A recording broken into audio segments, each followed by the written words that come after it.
Transatlantic Free Trade Agreement, also known as TAFTA, was signed on June 2013.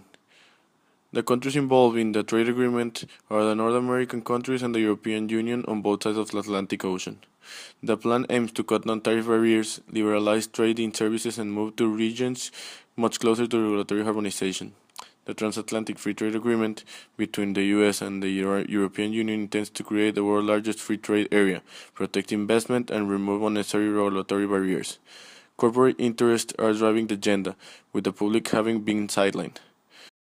The Asian Pacific Economic Cooperation, or APEC, was signed in 1989. It has 21 members from the Asian Pacific region.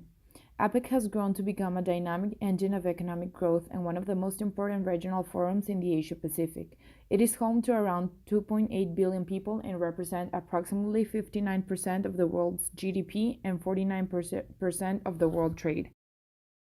The Trans-Pacific Partnership was signed on February 4, 2016, with 12 original members. Now there are 10 left, with the United States and Vietnam withdrawing. Some of the main points discussed were car parts, dairy, and extension of medical patents. These things became threats to different groups of interest like the Mexican car industry, the Canadian dairy, and the cancer patients that were afraid about the increasing cost of their therapies. Originally, the treaty contained measures to lower both non-tariff and tariff barriers to trade, establish an investor-state dispute settlement. Mexico joined in October 2012 after receiving the invitation from the United States. The Free Trade Area of the Americas has not been signed. If it's signed, it will have 34 member countries.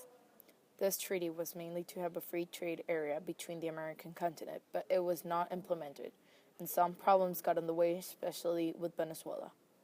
One of the most continuous issues of the treaty proposed by the United States is with concerns of patents and copyrights. It was talk about the treaty again in 2012, but the countries have not done anything regarding about it.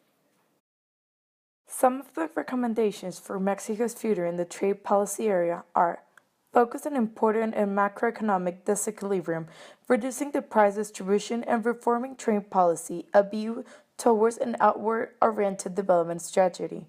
Another important aspect will be that Mexico could expose the most important details in any future trade policy, searching for the best benefits possible that can help the country develop in the future.